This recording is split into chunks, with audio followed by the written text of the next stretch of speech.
Yo no considero que Juego de Tronos haya sido un antes y un después en el trabajo de Cornejo, pero sin embargo, desde el punto de vista publicitario y de trascendencia, digamos, sí.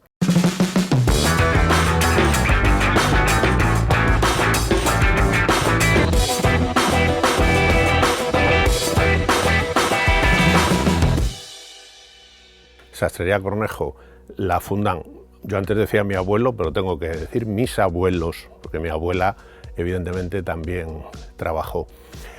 Mis abuelos en 1920 con una colección pequeña de traje que les cedió un familiar de mi abuela, que él tenía, era un coleccionista y no tenía dinero y no necesitaba para nada él explotarla, entonces se la cedió a ellos para que ellos tuvieran un medio de vida, es decir, fue, digamos, el motivo con el que se pudieron casar.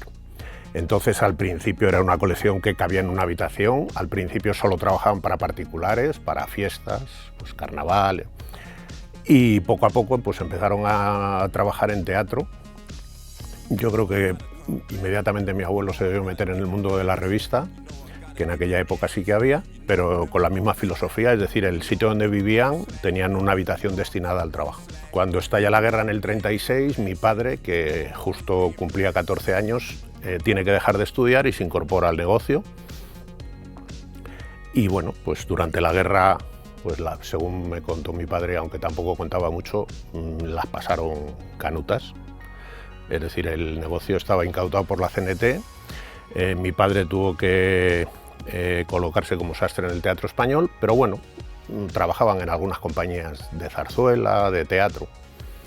Cuando acaba la guerra, evidentemente levantan la incautación y bueno, pues empiezan a trabajar en el cine español de posguerra. En el cine había ya algunas producciones de cine español importantes. Bueno, yo estoy contento, es decir, que yo además, no lo he comentado, pero yo soy ingeniero de caminos, es decir, que yo dejé mi carrera, yo estaba trabajando como ingeniero y unas circunstancias familiares me llevaron al negocio, pero a mí mi padre no me había dicho que yo tenía que trabajar en el negocio, al contrario, a mí mi padre me dijo que yo tenía que estudiar, eso fue lo que me dijo. Yo estudié y unas circunstancias familiares pues me llevaron a que mi padre me dijo, no, mira, si tú quieres opinar del negocio será desde dentro y no desde fuera. A mí no me pesa haber dado ese paso. Los negocios familiares son complicados, pero yo también digo que yo en mi empresa, que es una empresa familiar, a su vez tengo dentro muchas familias. Es decir, que yo, por ejemplo, en este momento mis encargados son hijos del encargado que trabajó con mi abuelo y con mi padre, nietos de la señora que lavaba la ropa con mi abuela. Yo tengo un cortador que es nieto del cortador, que yo trabajo con él, que trabaja con mi abuelo y con mi padre.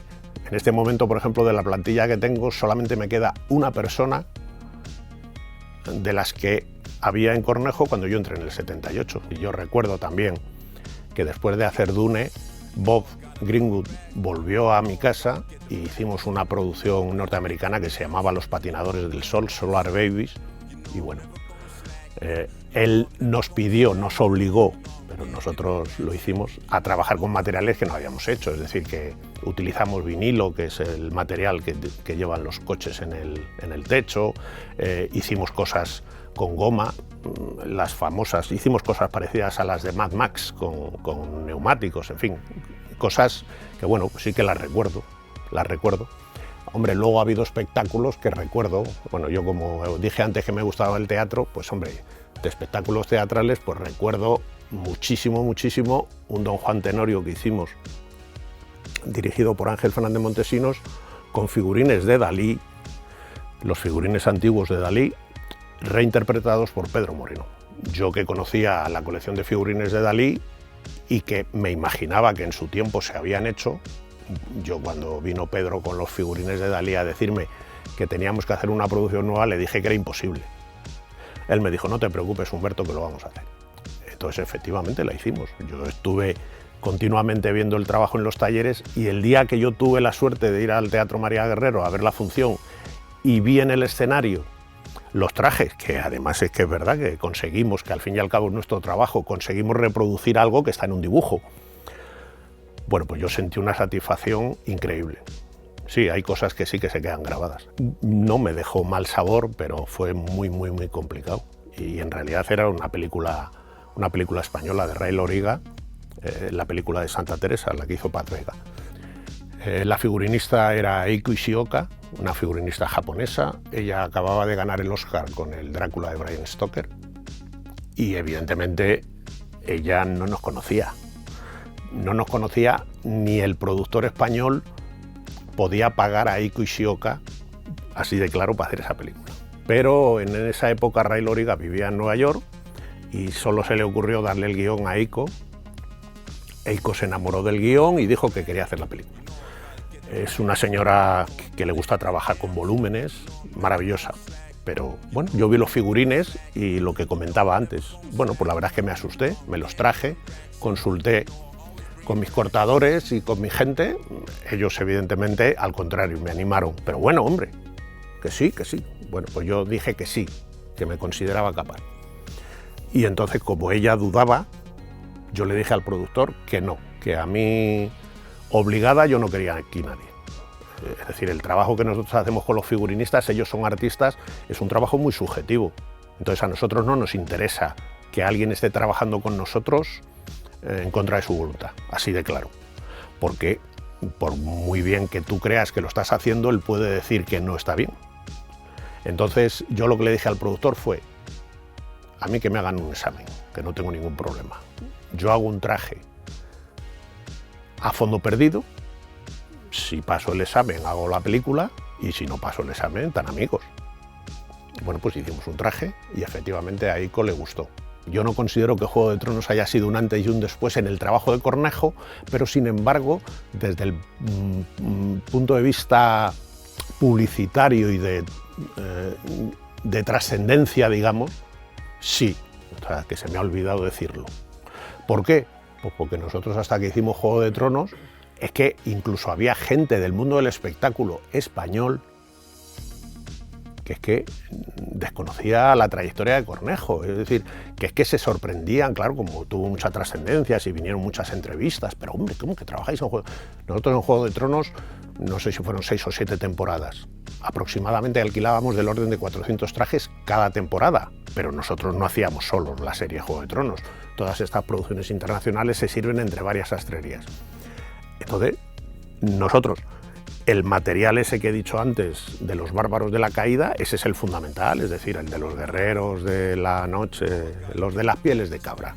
Sí que tuvo trascendencia desde el punto de vista de que es que la gente empezó a enterarse de quién era Cornejo. A mí había gente de la profesión, sobre todo gente del mundo del teatro, en España, que decía, ah, no, pues es que yo creía que vosotros trabajabais teatro, zarzuela y las fiestas de disfraces.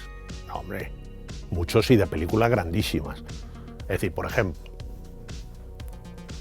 A la triste, la película de Viggo Mortensen, en la que Viggo Mortensen era... Pues nosotros en A la triste, hay gente que no se cree cuando digo estas cosas, pero los trajes siguen existiendo y se puede demostrar. Nosotros trabajamos con una figurinista italiana fantástica, Francesca Sartori. Entonces, en A la triste sí que había mucha ropa. Y bueno, evidentemente se hizo nueva la ropa de los protagonistas, pero era una película española y tampoco había tantísimo presupuesto. Y como había muchísima ropa, y Francesca, que ella había trabajado mucho en Italia con los hermanos Taviani, era una mujer que le gustaban mucho las texturas, le gustaba mucho teñir, le gustaba mucho reutilizar ropa, porque es que los grandes figurinistas son los que no les gusta la ropa nueva para figuración. Pues nosotros en A la triste, y además ha sido la única vez en los 40 años que llevo yo en Cornejo, cogimos de los uniformes de Cromwell del ejército inglés, que son evidentemente unos uniformes ingleses, son en colores muy fuertes, rojos, verdes, azules. Bueno, pues cogimos unos uniformes, los tuvimos que transformar porque evidentemente el faldón inglés en esa época era muchísimo más largo que el español, los tuvimos que acortar, los tuvimos que reteñir, pero los reutilizamos para la figuración de A la triste. La gente no se lo cree, y es verdad, pero reutilizamos más de 500 o 600 soldados. Orgullosísimo. Nosotros trabajamos para los figurinistas. Eso a mí me lo enseñaron y yo se lo enseñé a mis hijos. Yo lo tengo clarísimo. Entonces nosotros, como trabajamos para ellos, trabajamos para sus premios. Nuestro objetivo es conseguir que ellos queden contentos. Entonces la manera de que queden contentos es hacer bien el trabajo que nos proponen. Si coincide que ganan el premio, hombre, ha habido muchísimas ocasiones que hemos hecho grandísimos trabajos y que no han ganado premio. Pero bueno, o porque han tenido la mala suerte de competir en ese año con otra película que, bueno, pues que tenía. O incluso ha habido ocasiones en las que parecía que era un poco injusto. Pero bueno, nosotros, con que ellos queden contentos, nosotros quedamos contentos. Lo que pasa es que ellos, la mayor parte de los que han ganado premios, siempre lo han compartido con nosotros. Pero no solamente cuando dan las gracias en el micrófono del premio, sino que es que ha habido algunos del extranjero que han venido a celebrarlo con nosotros. Cuanto a confección, el trabajo de piel, yo creo que vamos, no hay nadie que nos haga sombra en el mundo, evidentemente. Y en cuanto al almacén, es decir, que nosotros en realidad, pues claro que tenemos talleres, pero evidentemente de lo que vivimos es de alquilar. En cuanto al almacén, pues hombre, yo como he tenido la suerte hace poco, y además sigo teniendo un acuerdo con ellos, he tenido la suerte de conocer Angels, la que yo considero la mejor sastrería de Europa y posiblemente del mundo, porque las sastrerías que hay en Estados Unidos no son sastrerías como pueden ser Angels o Cornejo, son sastrerías que están asociadas, son diferentes a las nuestras, porque esas sastrerías, la ropa que tienen son de las películas que han hecho. De eso se encarga el figurinista. Hay figurinistas que son muy rigoristas y hay otros que son menos rigoristas. Nosotros, como les obedecemos, si nos piden opinión, pues claro que nosotros la tenemos. Es decir, mis cortadores tienen libros de corte absolutamente rigoristas, pero hay figurinistas que quieren huir del rigor. Entonces, si ellos quieren cambiar el corte, pues nosotros les hacemos caso. Que nos piden consejo, les decimos. Los adornos, lo mismo, ellos son los que eligen los adornos. Tú les podrás decir, pues oye, yo creo que no es indicado, o que mira, en esta tela este adorno te va a tirar, o lo que sea. Pero nosotros nos equivocamos con ellos, y nosotros acertamos con ellos. En la última película de Ridley Scott, que rodó en Francia, que yo creo que esta sí que ya se puede decir, porque yo creo que debe estar. Antes no me daban permiso para decirla. Yo creo que se llamaba, no sé si luego cuando se estrene se llamará El último duelo o algo así. Esa película tenía ropa nuestra. La película que terminó de rodar después del cierre de la pandemia, Guillermo del Toro, en Canadá y Estados Unidos, es una película del siglo XX, pero es una película que tenía mucha ropa nuestra.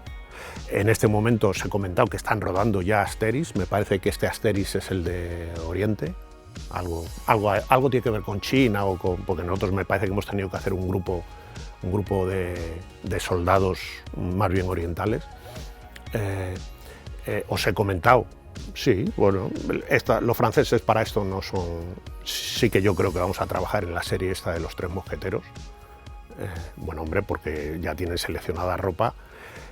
Y porque yo creo que sí, que me parece que estamos ya empezando a confeccionar unos modelos, es decir, han hecho unos modelos en París y los estamos reproduciendo para ver todos los que podemos fabricar. Os he comentado, porque sí que he visto la última vez que estuve en las naves, que hay allí una ropa apartada para un proyecto de Diana de Poitiers, hay otro proyecto de Catalina de Médicis, pendiente de estreno, y yo creo que va a estrenar después del verano, me parece que al final estrenará después del verano, y yo creo que van a estrenar en el Teatro La Zarzuela un grandísimo proyecto del Ballet Nacional que hemos hecho y nos pilló la pandemia entero, basado en La Bella Otero. Un trabajo fantástico.